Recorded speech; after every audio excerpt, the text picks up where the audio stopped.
போன வாரம் கொடிஷியாவில் agri expo போட்டிருந்தாங்க இல்லைங்க. அப்போ கடைசி நாள் திங்கக்கிழமை தான் போயிருந்தோம். போனப்போ பிரவேஷ் போகிறப்பே சொல்லி அனுப்பினா வர்றப்போ கண்டிப்பாக மீன் வாங்கிட்டு வரணும்னு சொல்லி சரின்ட்டு போய் கடைசி நாள் போனதுனால எல்லா மீனும் கொஞ்சம் சோர்ந்து இருந்துச்சுங்க. ரெட் இயர் கோய் அது ஒரு ஜோடியும் பீட்டாவில் ஒன்று வாங்கினாங்க, ஏலியன் பீட்டான்னு சொல்லி கொடுத்தாங்க. இந்த 2 தான் வாங்கினோம். தொட்டியில் வாங்கிட்டு சொல்லியிருந்தா நாங்கள் ஒன்றும் சேல்ஸ்க்கு இல்லைங்க. பழையபடியே திண்ணையிலேயே இந்த டேங்க் செட் பண்ணிட்டாங்க. அதில் கோழி ஒன்று, மாலி ஒன்று, மிக்ஸ் மாலி ஒன்று, 3 பேர் இருக்காங்க. அதுக்குள்ளே ஒரு டேங்க் கிளீனர் இருக்குங்க. கொண்டு போய் விட்டதோடு சரி, அது எங்கே இருக்குன்னே தெரியல.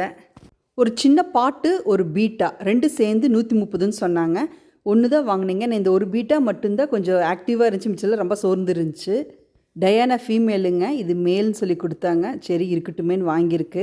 இதுக்கு பேர் பிரவேஷ் பிரின்ஸ்னு வச்சுருக்கான். எப்படி பேர் பாருங்கள், பிரின்ஸ் டயானா. ரெட் இயர் கோயின்னு ஒரு பேர் வாங்கினாங்க, 150 ரூபான்னு கொடுத்தாங்க. அது என்ன வாங்குறப்ப நல்லா தான் இருந்துச்சுங்க. அப்போ இங்கே வந்து கொஞ்சம் சோர்ந்த மாதிரி ஃபீல் பண்ணோம். அவங்கள அப்படியே டிஸ்டர்ப் பண்ணாமல் மதர் வாட்டரும் நம்ம தண்ணியும் ஊற்றி அப்படியே இந்த பவுலே ஒரு வாரத்துக்கு விட்டுட்டாங்க. அதுக்கப்புறம் தான் க்ளீனே பண்ணோம். இப்போ நல்லா ஆக்டிவாக அழகாக இருக்காங்க, கொஞ்சம் வளர்ந்துருக்காங்க. பெரிய தொட்டியில் குட்டி போட்டிருந்தாங்களங்க, அந்த மாலி கிரப்ஸை தனியாக எடுத்ததில் வச்சுருக்கு. பிரவேஷோட இந்த செட்டப் உங்களுக்கு பிடிச்சிருக்குங்களா? இந்த வீடியோ பிடிச்சின்னா லைக் பண்ணுங்கள், ஷேர் பண்ணுங்கள், கமெண்ட் பண்ணுங்கள். சப்ஸ்கிரைப் பண்ணாதவங்க சப்ஸ்கிரைப் பண்ணுங்கள். நன்றி.